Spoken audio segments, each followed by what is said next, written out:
For the people who are already joining live, welcome. We're just getting started. Just making sure all the things are working. There's Facebook.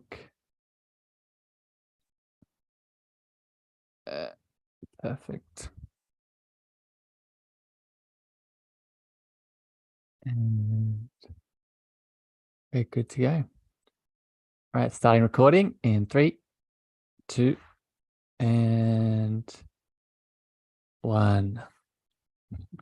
Good morning, evening, afternoon, magical beings. Welcome back to the show. Welcome back to another episode of the Cosmic Love Antenna and a deep dive into a loving, spiritual, mystical topic and conversation. I have a powerful, loving heart to share with you today. But before I get to her and this topic at hand, I want to welcome all of the powerful souls joining live today, either on LinkedIn, Facebook, and YouTube, or watching the podcast, listening to the podcast. Thank you for your energy.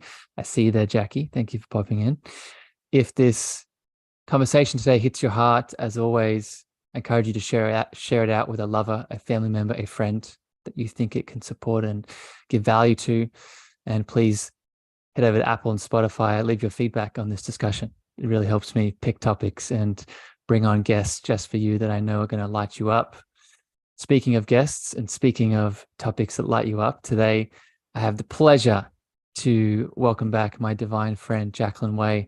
Jacqueline is a beautiful keynote speaker. She is a TEDx speaker and the founder of the charitable organization 365 Give. And today, with her heart and her love, we are going to dive into the topic of how we change the world with love. We're going to talk about what are the misconceptions around this? What does this practically mean to dive deeper into this? What are some of the illusions and everything in between? Jacqueline, with all of that, welcome back to the Cosmic Love Antenna. Well, Harrison, I'm just so honored to be here. To be a guest twice on your show is a gift. And most importantly, since we've now had some time together in person, which is very exciting for me, it gives us a new perspective on love. And I'm excited to dive into this one so that we can create a new conversation around love. I think it's a 4-letter word that scares the crap out of most people. And so. I wanna give it some light to just challenge people to look and potentially think and act about love a little differently in their lives. So I have a interesting question that just came in that I want to ask you, and this connects to this topic today of how we change the world with love. And you casually just dropped it in with what you were just saying, but I want to pull it out. Since our last podcast, we have had the opportunity to meet in person in the 3D in your lovely home in Vancouver. And I'm interested, Jacqueline, just for people that have tuned to the show for a long time and have followed me, maybe followed you. What, if you had to describe it, what is the difference, if there is any, between the love we're able to share virtually, like we're doing right now, and what starts to change when you're able to interact with that kind of love in the 3D, much like we were able to do when we spent time together? What are your thoughts around that? Harrison, and you're such a beautiful example of this. And I've had this example come into my life often recently. And I would have used to have said, there's nothing like being in person with someone and to have, and what we know. And I'm going to talk about love both biologically and from my perspective, spiritually, because I think that they're both so interconnected. And I know that you live so in the beautiful spiritual world that you help people to understand. But I really want people to understand the biological response that we have too, because we can't deny that. It's important. You can think you're a spiritual being all you want. And listen, I'm the first one to think that. But we also need to know is how do we use this beautiful body and experience that we have to also help elevate our experience. So if you had asked me years ago, and I would have said, it's all about the physical connection.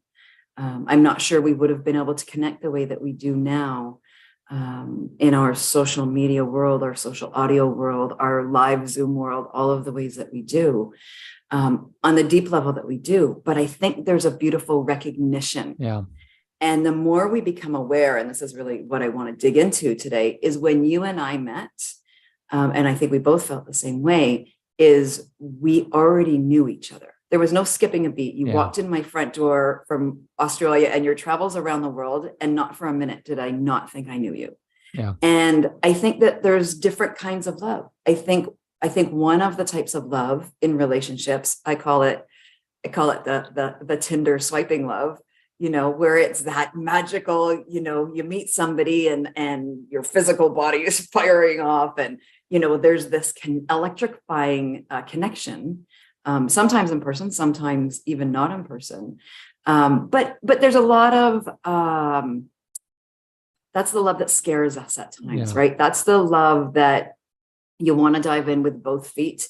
And then the other half of you is going, oh, they're going to burn me. This isn't real. We got to get married. We got to have kids. All of a sudden you're going down this road of, you don't even know that your mind's taking you on, where love becomes scary. Yeah. Because all of a sudden there's expectations attached to love. There's the person has to behave a certain way, which we all do. We behave perfectly when we first fall in love. And then all of a sudden you don't. And the socks that are left on the floor and the dishes that are in the sink and the difference, all of the others, right? And the difference, Jacqueline, that you're highlighting, and you described this a second ago, it's the difference between the physical love and the spiritual love. To make it, let's take out all the terminology, just make it as simple as possible.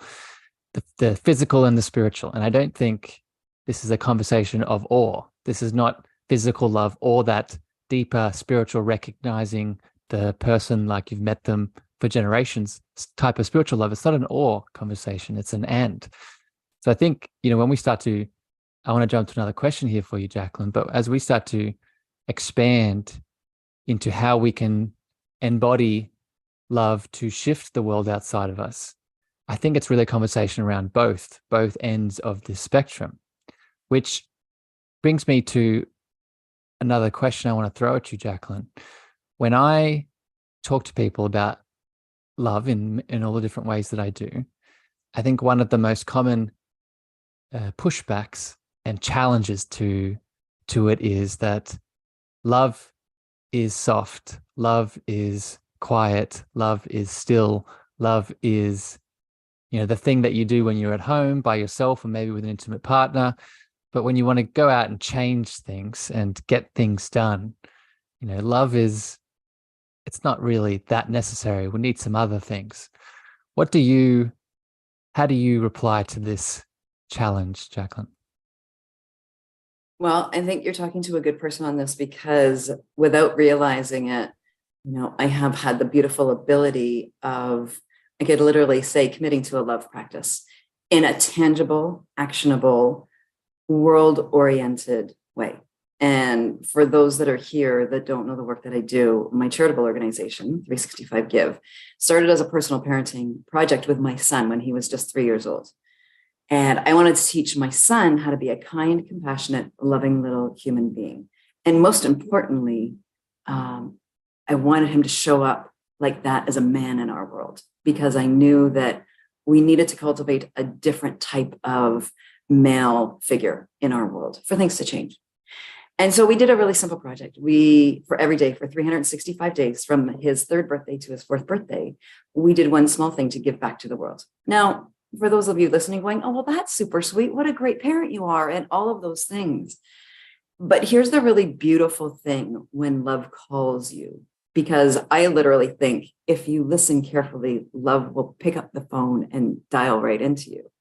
Is when I was doing this practice with my son, and what I was thinking was a good, healthy, positive project to do with my son, what I didn't realize is it actually became my love practice, my outward love practice, because, I never called it that. What I know about giving is it makes us happy, right? When we give, it makes us happy. We get this thing called your daily dose of happiness. And dose is an acronym that stands for dopamine, oxytocin, serotonin, and your endorphins. So it's this biological response where you feel happy, you feel feelings of love, you feel almost like you can conquer the world.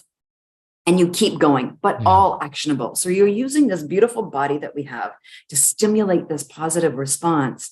But everything that we did through giving, we did with love.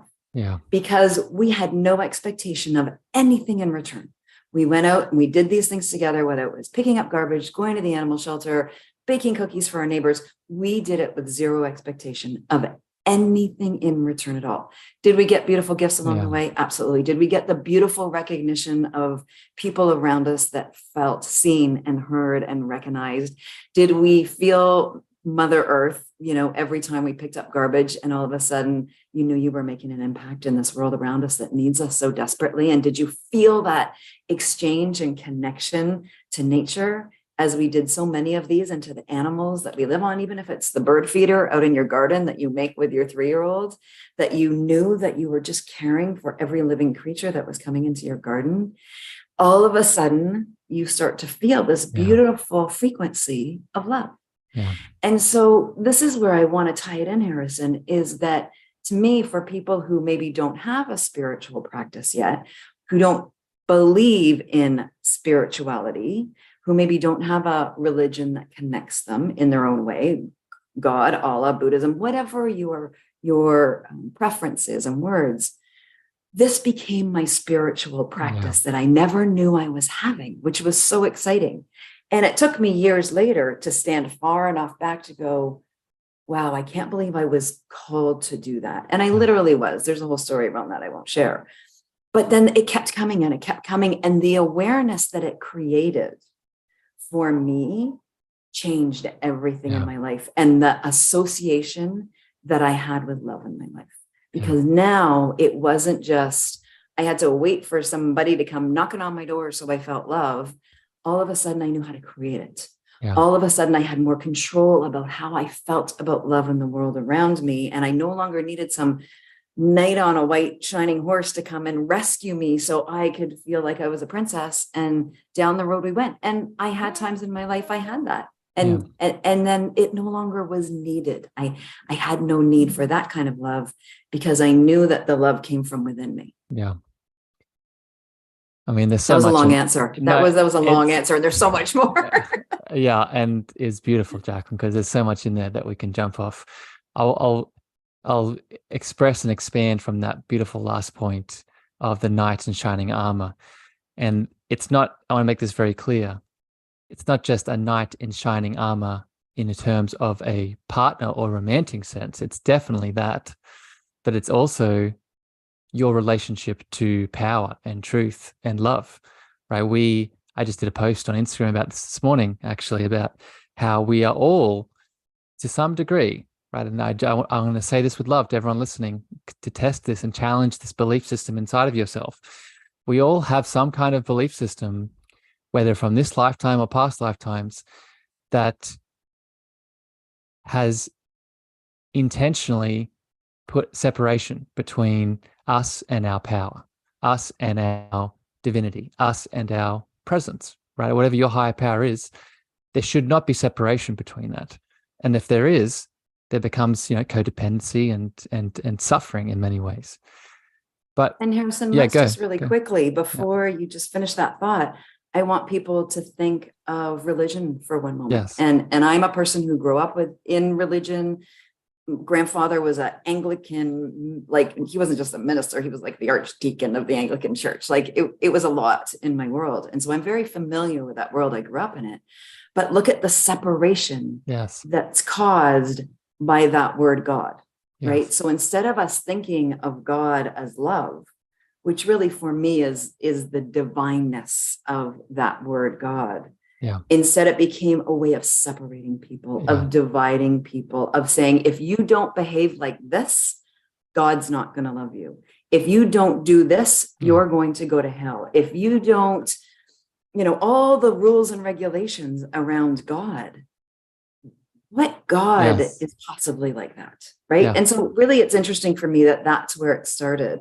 Or I shouldn't say that's where it started, but so much has stemmed from that so many of us have grown up with.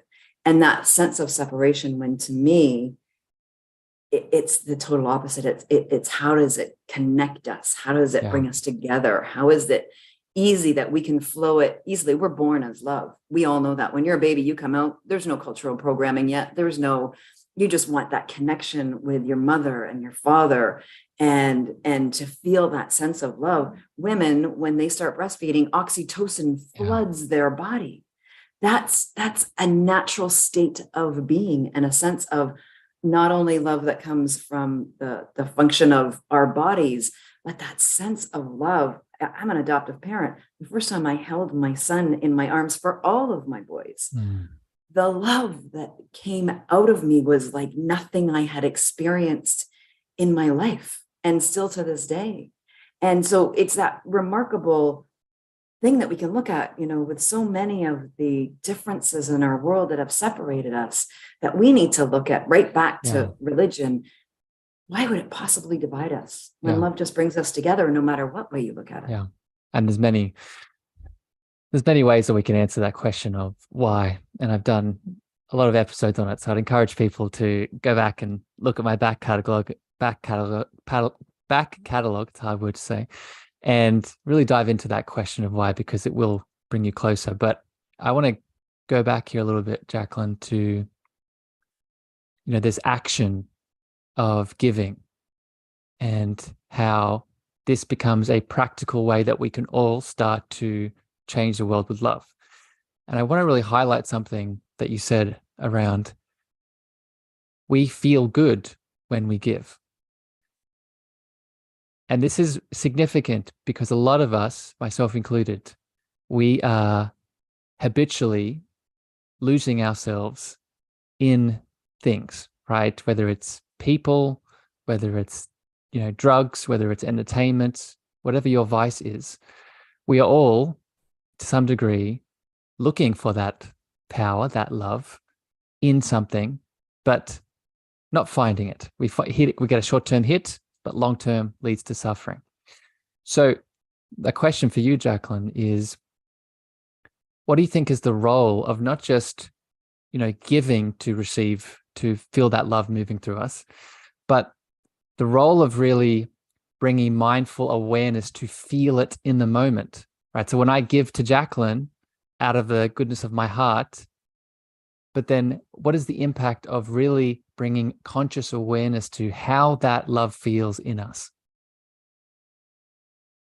I think this was the biggest point for me, Harrison, and a couple of words that you said, and one that I'm going to add is the awareness and intention.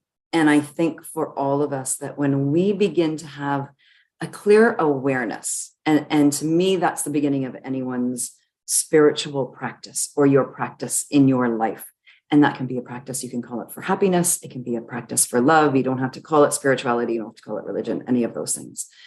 But what it becomes is it becomes an intentional practice of awareness. And those three items right there, when done repeatedly every day, for the clear perspective that, first of all, it's going to benefit you. First and foremost, when you give, it's going to start, and people don't always look at giving like this, but you need to, is it starts to fill your own cup, because you're creating in your life all of the pillars of well-being we talk about: purpose, meaning, happiness. You're reducing stress right through your body. So we're starting to tick off all of the psychologists, the therapists, all of their things that they talk about that we need for well-being and mental health. We start to check off these boxes when we give.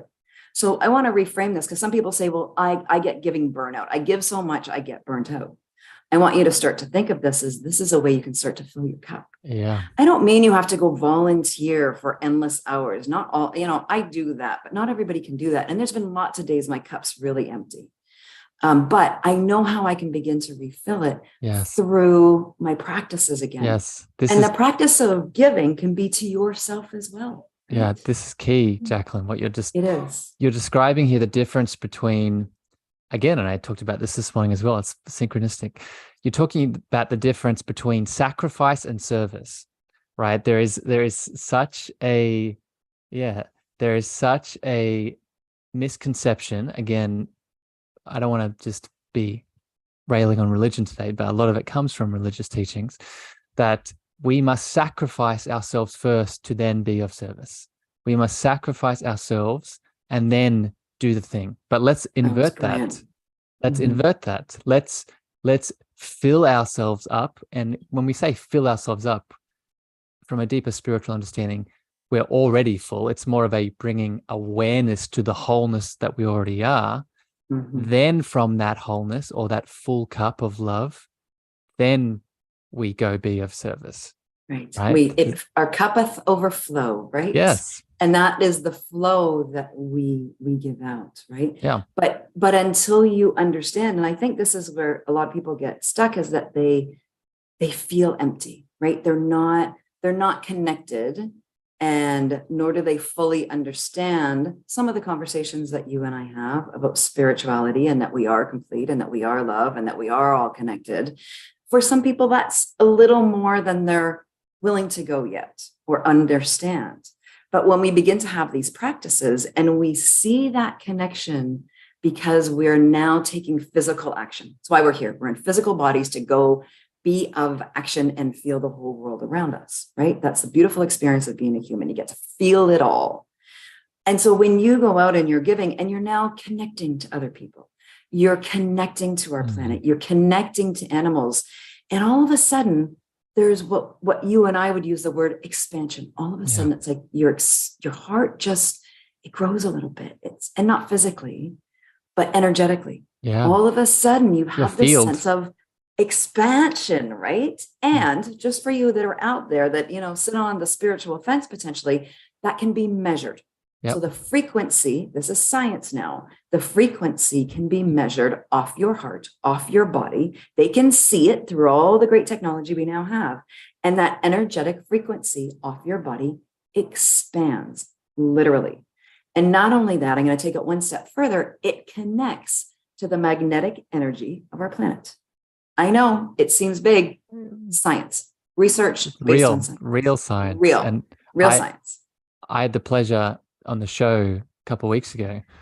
HeartMath, yes. Yeah, I had Roland McCready from HeartMath on the show, and we talked about this, right? This is, Eastern philosophies have been speaking about this for generations, but now we have the beautiful science to help all of the wonderful souls out there listening to this kind of spiritual frequency conversation. There's science now that supports all of this, and it shows something very significant. And this is where I want to go next here with you, Jacqueline. And I just want to welcome all the people joining us on LinkedIn. Rob, I see there, my friend. Thank you for joining, adding in your love. If you have questions or comments today that you want to add to this conversation, this dance, please pop it in the comment section. We'd love to add you into this flow as well.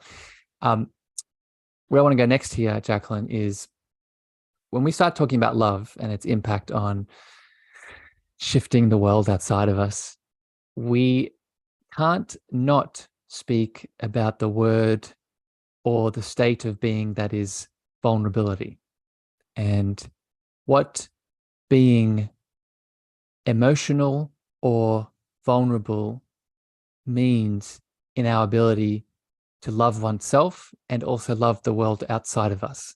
So my question for you, my beautiful friend, is what do you feel is the role of vulnerability in the ability that love has to impact the world outside of us? It's a great question, Harrison, because I think that that's one of the scariest things that people experience, especially when you're in or going into a romantic relationship with someone. And then because we're on LinkedIn as well, I want people on LinkedIn to think, what does vulnerability mean as well when you're showing up in your business, essentially, right? Or the role that we play in our work lives. And how well accepted is the vulnerability state in our workplaces, right? And then also in our relationships. Because I think at times people feel there's a risk at showing up as who we are, right? We wear these beautiful masks every day.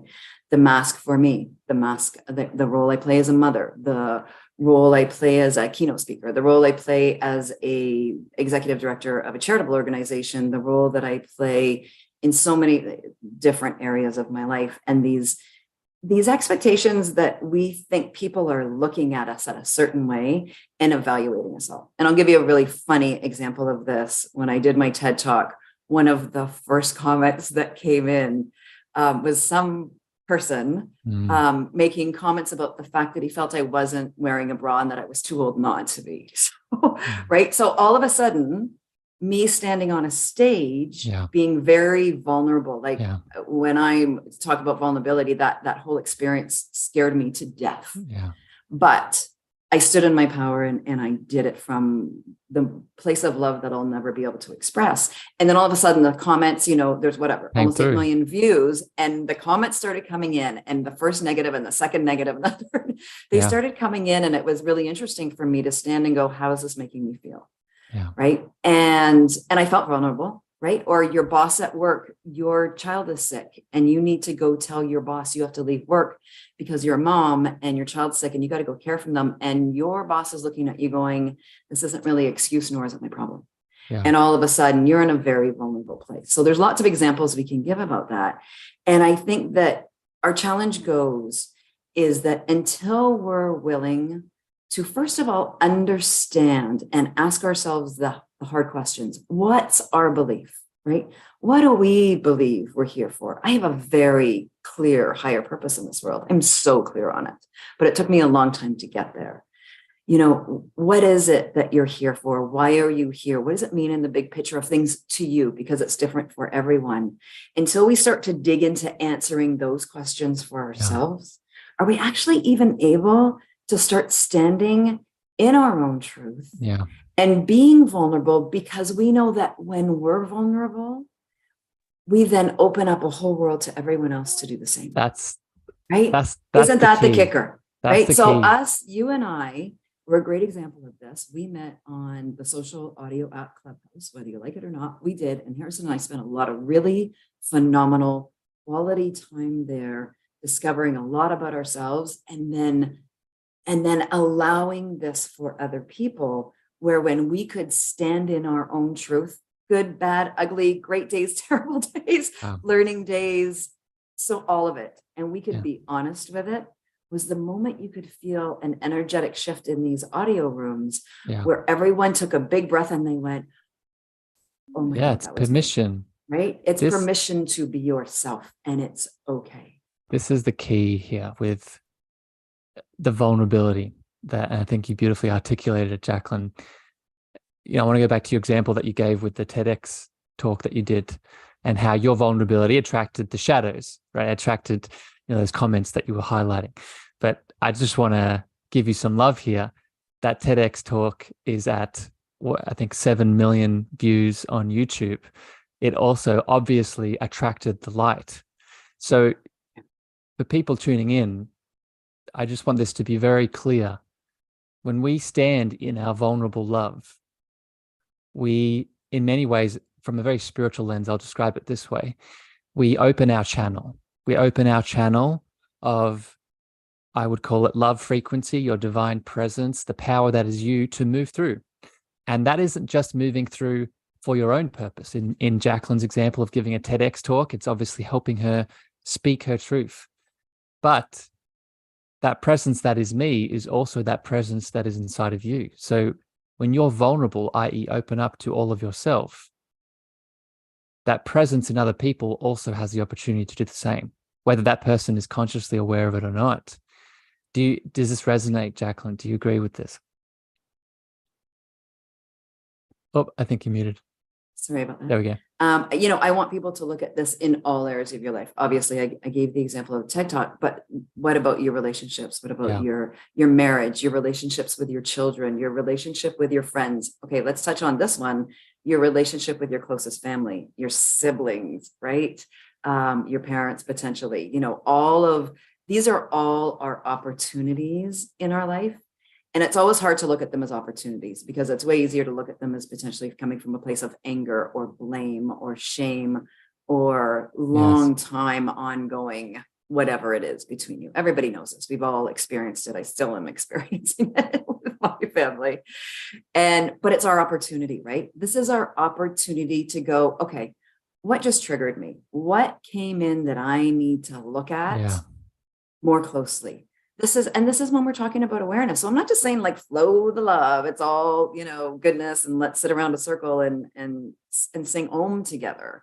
This is, how do I examine my own life? How do I become aware of not just how I flow that love out, but when it does come back, and I promise you that it will, because whatever you need to clean up, you haven't cleaned up, it's going to come back. You're going to flow love out, and it's going to come back, and you're going to go, see, this is what happens. When I flow love out, this is what happens.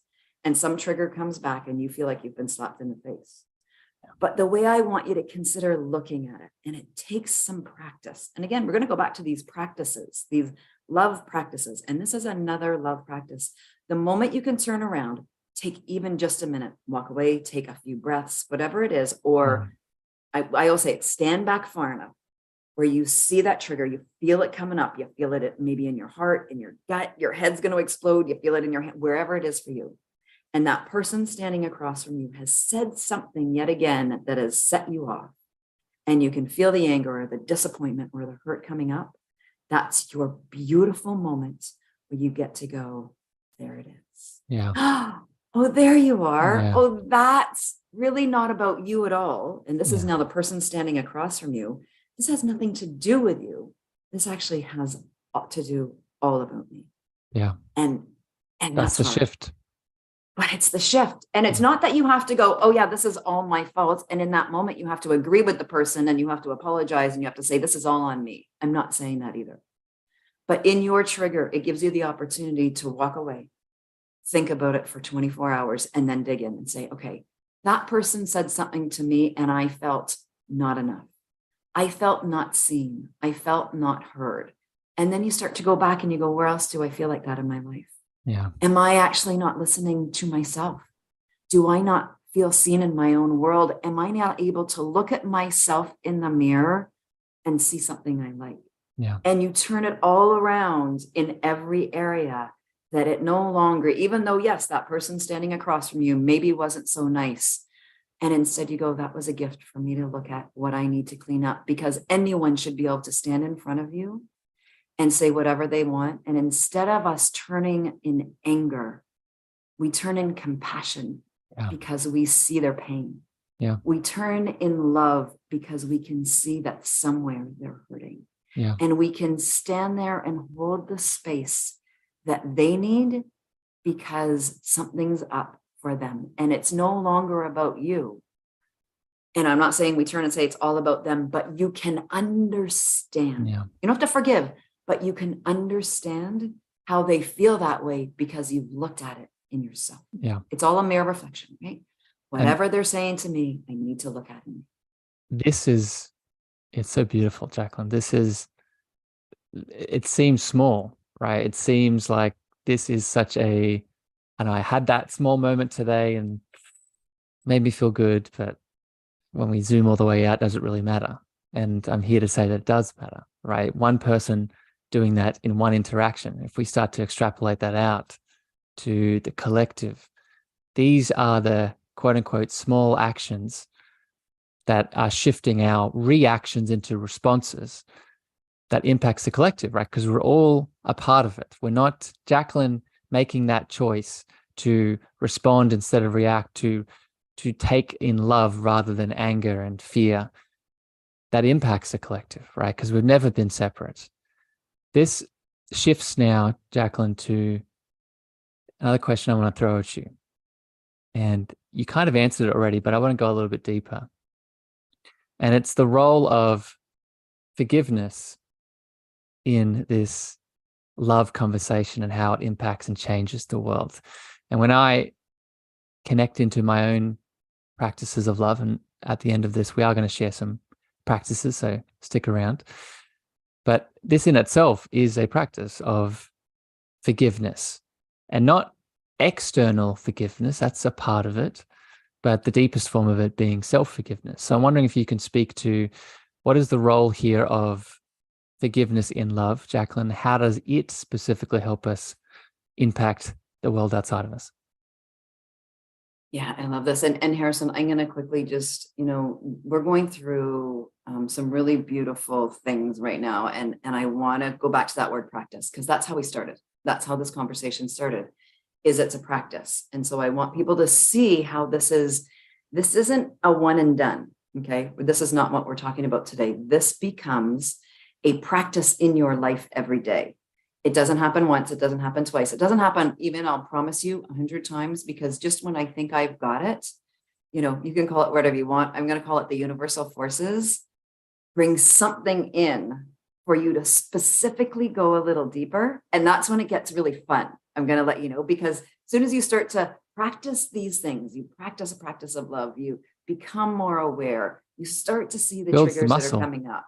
It's building all those muscles. And then the fabulous thing is they start to come a little faster, a little bit harder, maybe when you're ready to expand. We talked about, that growth, but our personal expansion, we're all here to grow and expand in our lives every day. And when you're ready for that expansion, it comes a little faster and a little harder.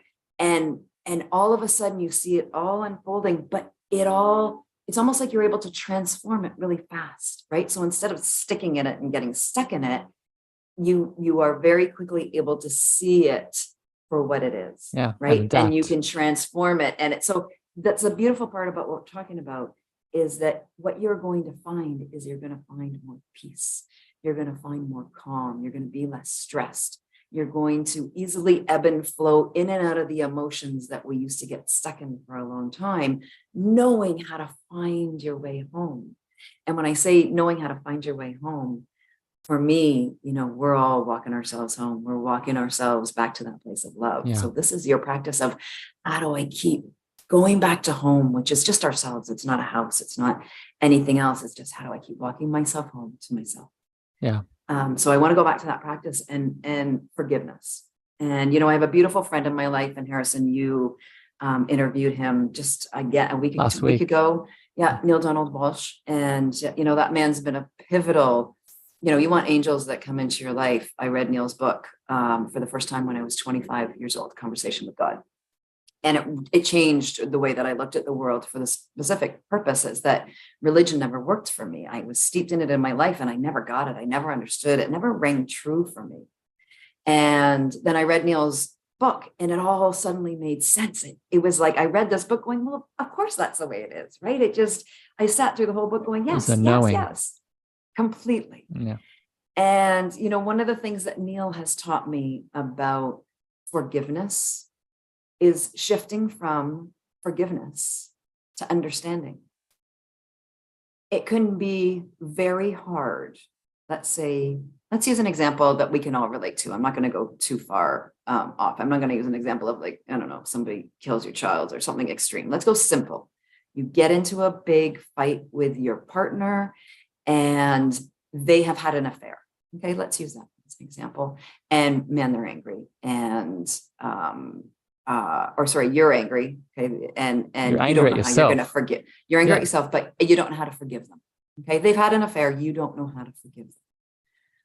You know what? You may not be able to forgive them right away. You may not ever agree with what they did. It's not about agreeing. Sometimes to me, forgiveness is that you're letting them off the hook. But what we could do is we could understand. We could understand that your marriage is not in a good place, or your partnership, your relationship is not in a good place. You can recognize that you're not in a good, loving partnership at the moment. You can recognize the fact that if somebody came along and tugged your heart just the right way, that just maybe you'd be able to do the same. So now you're coming from a place of, I don't have to forgive them right away, but I could understand because it could be me, right? Yeah. Or you could even see the hate in our world. You could see the homeless people on the street. You could see people going hungry, like all of the atrocities that are happening in our world. If you dug down into all of them, we're all human beings. And the reality is that it could be any one of us. Yeah. I could be that homeless person on the street in a blink. One thing could happen in my life, something so horrific, so horrible, whatever it is, and I could be that homeless person. So I don't walk past homeless people. Even if I have nothing to give them, I will stop, I will get down with them, and I will just look them in the eye and I will say, I see you. Yeah. How are you today? And I will recognize their existence because I understand it could be me. Yeah. I understand that my best friend could have an affair on her husband because I know what a wreck their marriage was. And I know that we're all looking for the same thing. And that's that connection to love. And I knew that she didn't have it to herself, so she went out looking for it. I could understand how somebody could go rob somebody's house because they were so desperate they needed to feed their family. Do I have to forgive them for taking all my stuff? Of course not. But I can understand. Yeah. And so that beautiful shift for me It releases puts me, it does, it puts me in the place of compassion that I could do that too. Yeah. Right. And you know, you say I couldn't shoot another person. If I had to protect my child and it was a choice of my child and protecting them and shooting another human being, would I do it? I would. So could I understand that I may be able to shoot someone? The reality is I could, if it was to protect my child. Yeah. This shift of understanding to move through forgiveness. Let's apply it. Step, it's right? the first. It's the first step in many ways. What it does, because this is really what I was trying to allude to when I asked the question, and you hit it perfectly, Jacqueline. Is the deepest form of forgiveness will always be self-forgiveness, right? We think we're forgiving an external thing, but it's always there is some component of us that is holding on to, most of the time, judgment around the situation. And when we apply this beautiful reframe of understanding, it allows us to, through love, through compassion, through acceptance, through surrender, to let go of that judgment, right? It's that heavy backpack that we've been carrying around for who knows how long. Through the understanding, we can take it off, right? And make a different choice. And that's the key right there, Harrison. I want to just go back to and reiterate, we have the choice. A choice. Yeah. And that's the free will that we all need to understand that we came with. Yes. We have a choice in every minute of every day of how we show up. Yeah. Right. We have a choice how we react. We have a choice on how we respond. And, you know, I'm going to share this with everybody now because I knew I would at some point, but Harrison taught me this beautiful practice and I do it now every morning before I get out of bed. And I'm sure he shared it before, but I want to share it just from my own perspective because it changed the way I show up for myself first when I get out of bed, because I'm setting an intention to be loved. Right. Yeah. And just setting that intention. So before my head gets off the pillow, the first thing I say to myself every day is, if love was a person, what would love think? So right there, I'm taking control of that monkey mind I have that wants to take me down a lot of paths I don't want to go down, of negativity and self-deprivation and all of the ways that we can go in our world and beating up other people mentally, right? And so it changes my mindset. Yeah. It sets out a mindset. My first, I've got to start with the thoughts that I think. What am I thinking when I start my day? And how can I turn that into love? And I don't mean you need to go stand in the bathroom mirror and say, I love you. That doesn't work for everybody. And that's a big shift. But could you and I have this practice. Could you tell your first glass of water that you have in the morning, I love you? Could you tell your coffee, I love you? Your automatic coffee maker, your pillow, your warm shower, whatever it is, could you start with those things, right? And turn that on within yourself. And then we go. So it's thinking, and then what are the words you're going to say, right? What are the words that are going to come out of our mouth that are going to affect, first of all, what we're saying to ourselves, and then affect everyone that comes into your life? How are you talking to your children? How are you talking to your cat? How are you talking to the people at work? What's the intention that you're coming with when you're speaking with people? Because words matter. Words matter because of the meaning that people put on them and the frequency that they have them. Because the energetic frequency, again, science can be measured. Words have a frequency, and when they hit someone else's ear, that's all they are, right? It's sound that is translated by somebody else's perspective. How is that going to be? Because we know just even the slightest tone shift, right, can make a huge difference to what people are bringing in. And then the last one is, how are we going to act, right? How are we showing up in the world to serve? How are we serving ourselves? How are we serving our planet? How are we serving our family? How are we serving at work? When we come from that place of service, that place of giving, we've turned on oxytocin in our body. And all of a sudden we're looking at the world differently because we've changed the lens in which we view the world through every part of our body, through every part of it. Sorry, I had to add that. No, it's beautiful. Been bubbling, as you would say, bubbling up for me all day. It's a powerful practice, Jacqueline. It is. And it is a powerful practice, a daily practice. Yeah. Just like brushing your teeth. If you don't brush your teeth are going to fall out. If you don't practice love, you're not going to connect to love. And I want to highlight, because I think people are really starting to feel, right, what this frequency feels like. But let's just in case, right? Just in case it hasn't hit your heart yet and hasn't become clear. In the morning, I actually apply that, what would love to, I apply it throughout my day. But where I use it most is not in the morning, is actually at night. And for me, and I think a lot of people who can relate to this, when we're not just wanting to change the world, but just within our individual life and our own daily routine, throughout the day, there are a lot of opportunities for the opposite of love to come up. And the opposite of love is fear, in my opinion. The opposite of love is fear, is that separation energy. And when we are using this affirmation of love, it helps us transcend fear in many cases. But I want to ask you, Jack, because I want to hear from your perspective, when we step into this love that we want to use to change the world, and we could use that affirmation or some other practices, whatever you're using to cultivate it, often where this love inspires us to go is into spaces and places that will bring up fear, that will bring up fear inside of us in all of the ways. So I'm wondering if you can continue this point here, Jacqueline. How do we continue to face this fear? Is it just using this affirmation, or have you seen other tools and practices that have been helpful to move through this fear with grace and ease? I'm going to use two examples so that people get kind of two ends of the stick. And for me, my life is in the keynote speaking world and, presenting in front of people. So I'll use an example of that TED Talk, because that brought up every fear I ever had in my entire life. That TEDx talk, it had it for me. And every time I thought I was going to be so scared, and I almost quit more times than you could know. I was curled up in the ball on the floor in tears more than once. And every time I thought I was going to quit, I thought, I can't do that for the world. It wasn't about me anymore. It was, if I don't show up for the world, nothing's going to change. And so I drove past my fear for the love of our planet, for the love of the work that I do, for the possibility that I could inspire one person to do just something to give back in this world. So it was never about me. It was, I am going to do everything I have to do to step past this fear, not for myself, but for everyone around me. Because if not, I didn't show up as my highest, truest version of who I am for the world. If I couldn't stand on that stage, I would have been stuck in that forever. It would have been my biggest regret, without a doubt.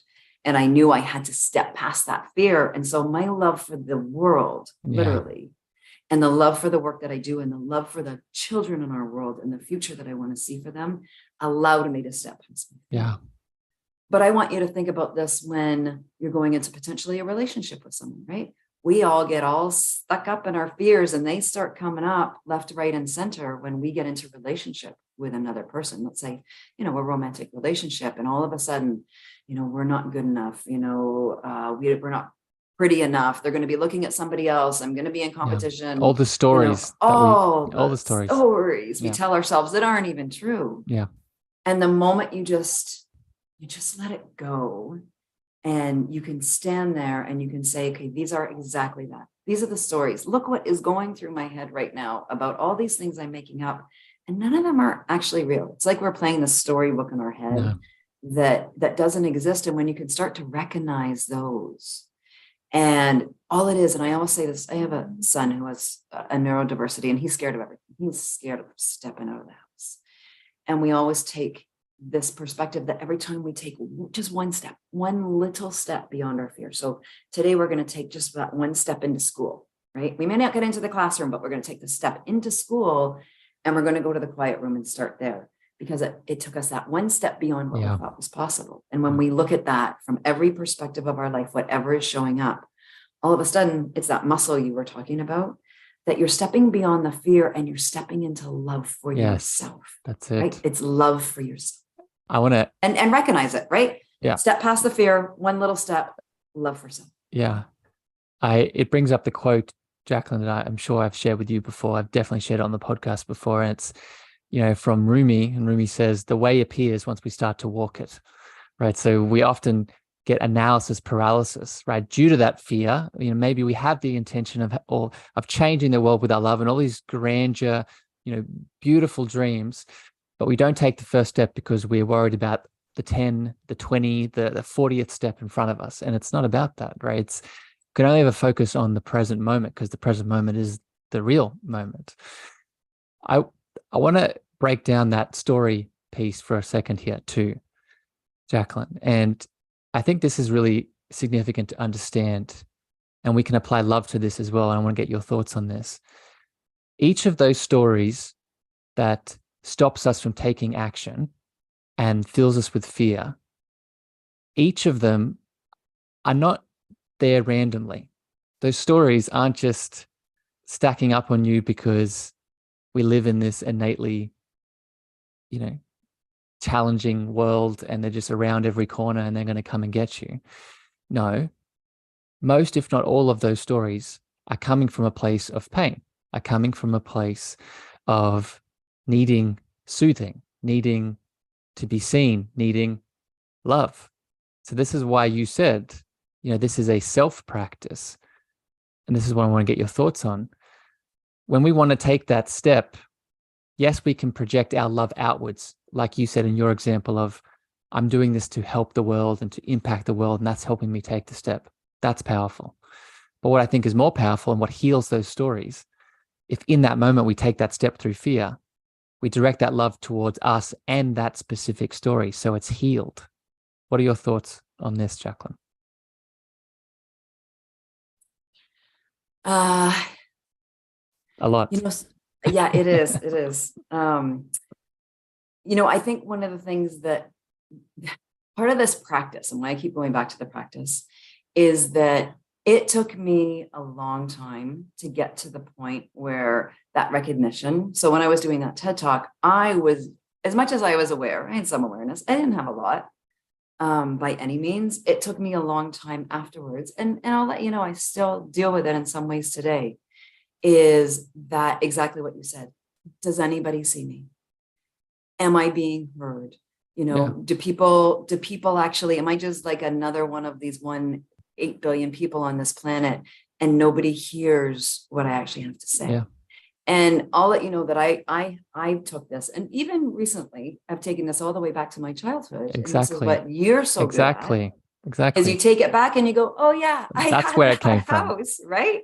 Oh yeah, I didn't feel seen. I didn't Yes. feel heard for all the millions of reasons as Yeah. a child. I didn't feel any of that. That's why, right? Is that I didn't feel seen and heard as a child. And as much as I've done a lot of work around that over my lifetime, it still pops up for me. It's still there. It's not like it suddenly goes away. But what I'm learning is that I'm so quick to recognize it now. Right? Yeah. And I say, oh, you're still there? Oh, great. Let's do some more work. Yeah. Right? Yeah. Now I turned it into gratitude. Yeah. Now I'm grateful that it's there, because it also means that somewhere in my life right now, I'm actually not standing in my full power. I'm not standing in my true nature, because if I feel like I'm not being seen and heard, and listen, I'm a speaker, it means I'm actually not standing on a stage either. It means somewhere I'm getting stuck. And you and I have talked about this, that I'm not taking the steps that I need to take to use my powerful voice in the way it's meant to be used. Yes. The gift that I was given, I'm actually not showing up as that either. Yes. I'm not showing up for myself and when I know my abilities, because I am getting stuck here, right? Yeah. So if I'm not comfortable doing a Instagram post video or a LinkedIn video or whatever that is, talking about something, that's because I'm being stuck in my own fear of how others are going to perceive what I'm saying, right? You're stuck in that story. Yeah. Completely. And so, you can go, okay, I don't want to do that. Not because I don't want to be on social media. I know I have the power to create change. I don't want to do that because, trip over my words, and what is everybody going to think, and is anybody going to show up, and all of those things that, right? And it takes work. And that's where the practice comes in. And it's so important that it takes that practice every day to get so comfortable. Sorry, somebody's just knocking on my door.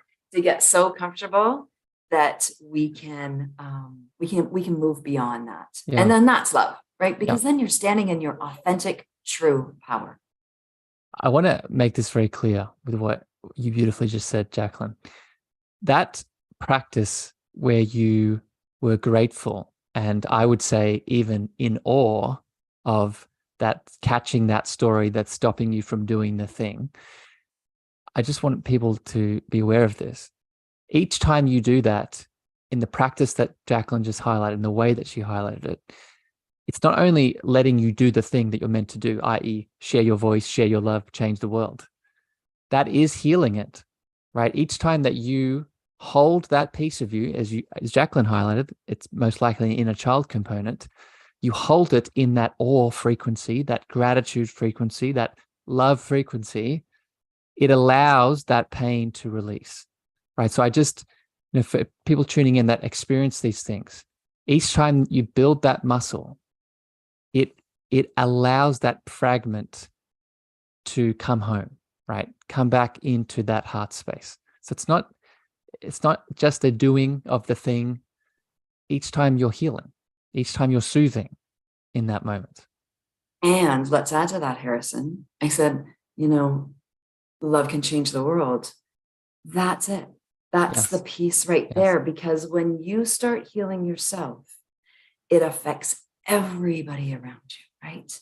Now you're coming and raising your children differently because you're seeing it differently. You're understanding their experience and how you can help them heal their own. I have 3 adopted children. You want trauma and steeped multi-generational trauma that's been going on for years?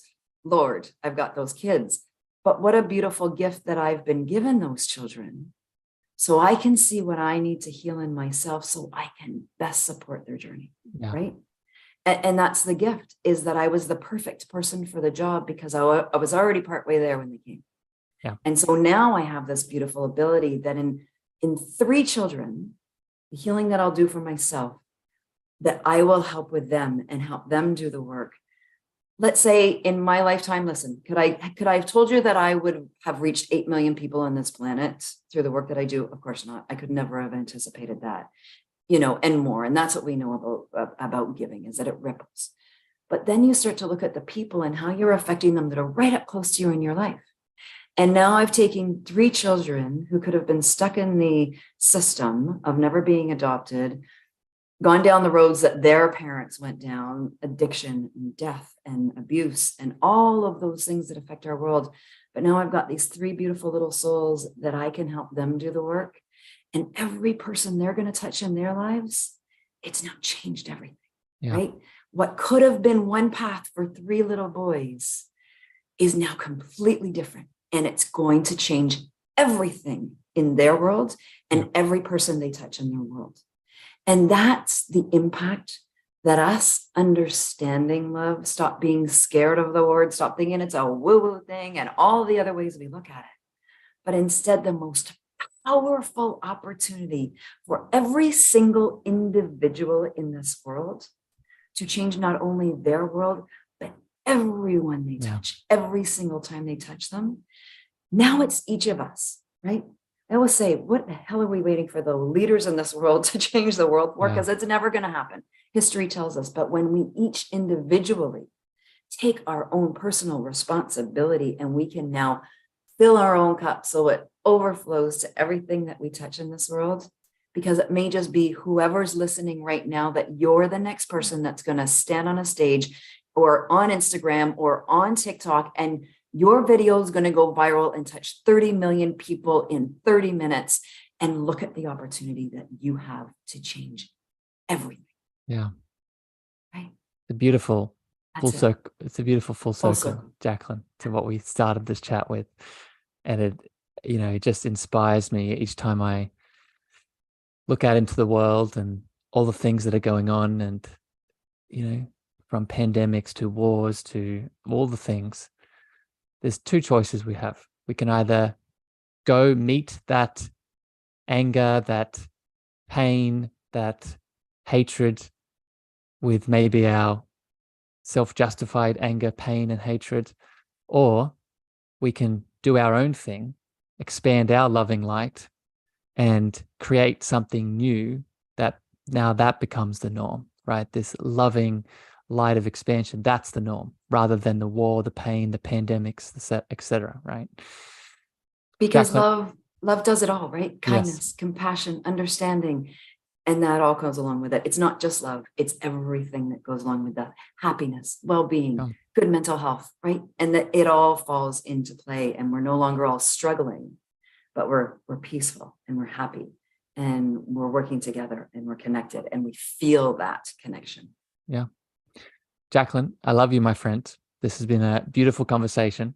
Before I have to wrap things up and let you go, I want to provide a bit of space now. If people tuning in either live or on the podcast have tuned in, have been pulled to your heart and your work in the world, I know that at the time I release this podcast, you'll be launching your beautiful new refresh and reframe of your organization, your website. So what do you want to share with people so they can find out more? Oh, you're muted.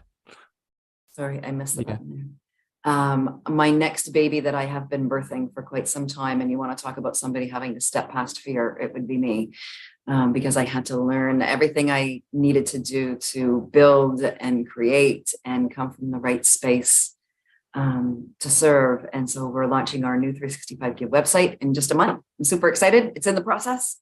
I feel like I just went into labor actually today, and we're super excited to see how it's all going to come to fruition.